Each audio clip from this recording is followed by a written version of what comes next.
Welcome to our channel. Today we how to enable LinkedIn Sales Navigator for lead targeting, detailed guide step by step clearly.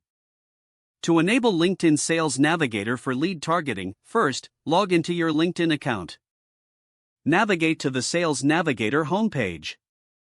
If you don't have a Sales Navigator subscription, click on the Try for Free option to start a trial.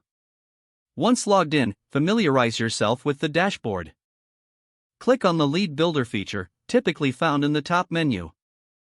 Utilize the search filters to define your ideal lead criteria. You can filter leads by location, industry, company size, and more. Add keywords relevant to your target audience in the search box. Once you've set your criteria, click on the Search button. Review the list of leads generated by your search. Look for leads that match your target profile closely. Click on individual profiles to view detailed insights. Use the Save feature to keep track of promising leads. Setting alerts can notify you of changes in your saved leads. You can also build lists to organize your leads effectively. Utilize the Account tab to identify companies that fit your targeting strategy.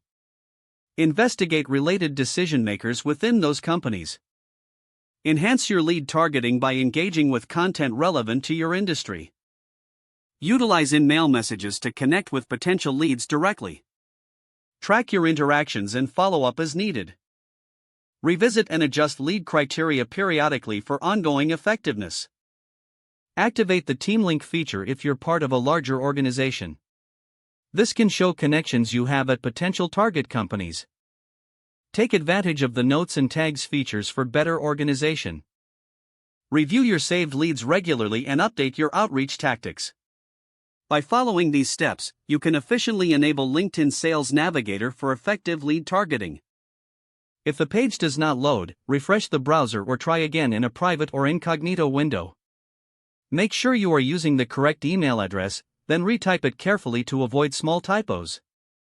Don't forget to like this video and subscribe to our channel for more step-by-step tech guides.